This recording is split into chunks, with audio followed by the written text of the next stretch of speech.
Let's get really back to basics. Hello world. Now, for those of you who don't know, hello world, that phrase that we're all quite familiar with, that came from C.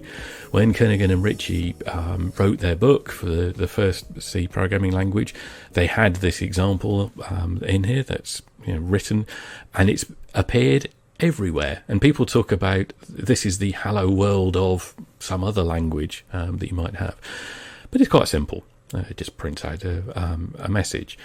And to give some real examples on that, I compiled that using the free compiler, GCC. So it's a C program, compiled it, and I got an output. Now, some people might say that's a huge output, 40 kilobytes, just to print out a message. But there are libraries and other parts that are in there. So it's a baseline, let's say, from there. Now, I've done some other tests, and to be shown on the next slide. And I've also included the pure C++ version of Hello World. Now, this would keep the C++ purists happy, where we're actually using I/O streams to output the same message. And this is the example that's halfway down the first page of the C++ equivalent of the C book. So it makes a good comparison. We can still see what's Hello World going to give us in the two languages. Well, compiled as a C program using a C compiler, using GCC, it's 40,000 bytes, 40,764 bytes. If I take that same file and compile it using G++, which is the equivalent C++ compiler, whether I take that as a .c file or a .cpp, just rename the file, gives the same amount of output, but it's 1,000 bytes bigger, 1,020 bytes bigger, in fact.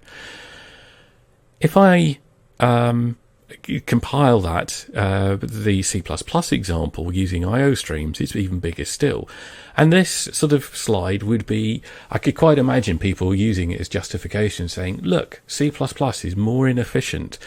Even the same piece of code takes more space in the output. So, what's happened? I've said that the languages are largely equivalent, and I can compile C code using a C++ compiler. So, what's happened? Well, there's some startup code that has to drop into the C++ environment, and that's there whether you're using it or not. So whether you've got objects, whether you've got classes inside your code, then you've got this startup overhead that's in there. Also, for that last example, for this 44 kilobyte example, I/O streams are a lot more code heavy than printf ever was.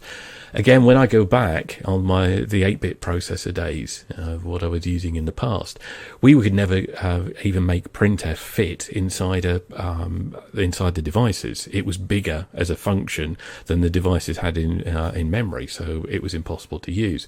And now, once again, we're in a similar sort of situation. I/O streams are very powerful for being able to send not just to a console but to a file. They can send pretty much anywhere. But there's a lot of code overhead associated with that to be able to send your data to any place. So in an embedded system, you typically wouldn't use I/O streams. There are always exceptions to the rule, but it would be wise to stay away from them. And funny as it might sound, I'd recommend using printf in an embedded system, even in C++. Now, we get different results and with different processors. So I took an embedded processor and I used, just for this example, I picked a board that I happen to have in my box, and I've compiled examples, just a bare project. So there's no code in here at all. It's just the startup libraries. A bare project in C and in C++ using the Renaissance C2 Studio that we've got here. Now, there's a tiny difference, and it's actually 8 bytes different between the C version and the C++ version. Now, there's no code of my own in here. I just created empty projects, one in each language. And so this goes back to my original statement. Your mileage may vary. Different processors will give different results. You could pick a processor and it would be a greater result, but there's not much in it in here.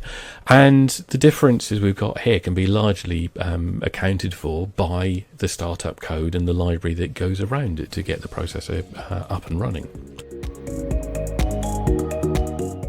Doulos is a training company providing expertise and specialist training worldwide in all of the areas you can see on screen, from SoC design and verification, FPGA and hardware design, to embedded software and Python and deep learning. You can watch Des's webinar, Embedded C++, Dispelling Myths and Preconceptions, whenever you want, by heading over to our website www.doulos.com/od and registering for free. For more free tips and tutorials, visit the know-how area of our website, and don't forget to subscribe to our YouTube channel. Thanks for watching.